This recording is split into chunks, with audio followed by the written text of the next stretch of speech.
Salut les IMO. Aujourd'hui un conseil commercial, action commerciale pour vous aider à vendre des biens, à déstocker, mais aussi peut-être à prendre des mandats que vous n'arrivez pas à prendre. Je parle de l'organisation de la journée porte ouverte. Alors c'est une action commerciale qui fait polémique parce que certains me disent ouais, j'ai essayé, ça n'a pas fonctionné, d'autres ont eu des résultats. Et j'aimerais qu'on comprenne pourquoi ça fonctionne ou pas.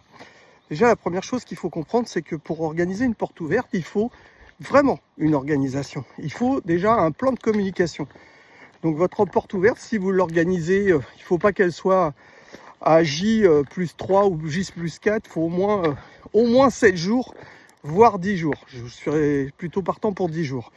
Idéalement, il vaut mieux l'organiser à deux, comme ça il y a un qui accueille les clients pendant la porte ouverte et un qui fait les visites.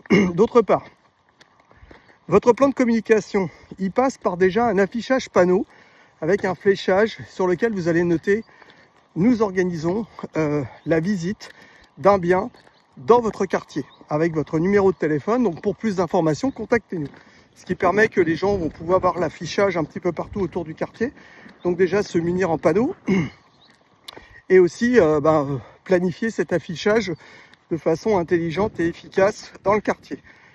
Ensuite, vous allez avoir des contraintes de communication indépendamment de l'affichage. Ayez des flyers, des prospectus que vous allez donner en main propre aux habitants du quartier. Alors pourquoi je parle d'aller donner ces flyers en main propre? Tout simplement parce que on sait qu'un acheteur sur 3 achète un bien dans lequel il est achète un bien dans le quartier dans lequel il est déjà habitant résident ou locataire ou propriétaire, il veut changer. Donc déjà, vous allez cibler la bonne clientèle. Prévoyez aussi une campagne de communication presse locale. Par exemple, ça peut être la petite gazette du coin ou le journal local, un encart publicitaire. Ça va peut-être vous coûter 100 €, mais au moins, il y aura une vraie communication. Même chose, vous mettez nous organisons une journée porte ouverte dans le quartier donc de tel quartier, donc pour la vente d'un bien avec une description succincte du bien. Il faut vraiment que les gens aient envie de venir. Et puis pour plus d'informations, contactez-nous. Prenez rendez-vous à ce numéro. Voilà, vous mettez les dates et horaires de la porte ouverte pour pouvoir l'organiser. Ensuite, vous pouvez aussi, le jour de la porte ouverte, prévoir la présence d'un partenaire courtier en financement. Vous allez pouvoir faire d'une pierre deux coups, générer des acheteurs par les financements. Et puis même si ces acheteurs n'achètent pas le bien, c'est pas grave, vous allez stocker des nouveaux acheteurs. Et même, vous allez pouvoir aussi intéresser des vendeurs.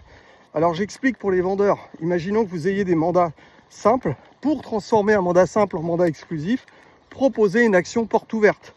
Autre action possible pour la prospection pige, proposez aux vendeurs d'un bien, donc un bien que vous n'avez pas en mandat, de lui dire écoutez, spécialement pour vous, si vous me laissez travailler pendant 1 mois sur la vente de votre bien, je m'engage à organiser une porte ouverte. Vous pouvez créer comme ça un mandat exclusif de 1 mois avec une action spécifique. Ça vous donne une chance de plus d'avoir un nouveau bien à la vente et peut-être de le vendre.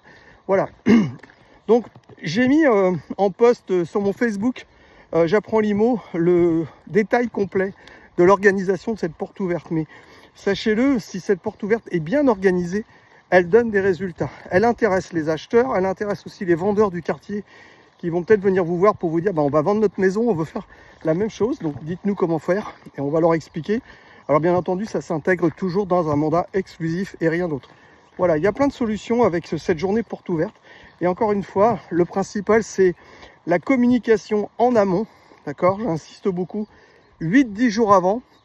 Et si vous préparez bien cette communication à deux, vous verrez que vous pourrez obtenir des résultats. Voilà. Et puis si, dernier carat, la porte ouverte génère un peu de trafic et pas de résultats, ça vous donne aussi l'opportunité de renégocier le prix avec le vendeur, puisqu'après tout, si des acheteurs se sont présentés et que personne ne s'est porté acquéreur, il y a peut-être un problème de positionnement prix. Voilà, c'était mon conseil du jour, la porte ouverte. Et pensez à regarder le Facebook, J'apprends l'IMO, dans le groupe J'apprends l'IMO, donc vous allez pouvoir voir tout ce qui concerne l'organisation de la porte ouverte. Voilà, il fait beau, il fait chaud. J'ai perdu mon chien. Tu cours? Allez, viens. Allez, cours. Allez. Oh là là, c'est dur. Il est crevé. fait un peu chaud quand même. J'aurais pas dû mettre mon manteau. Salut les imos!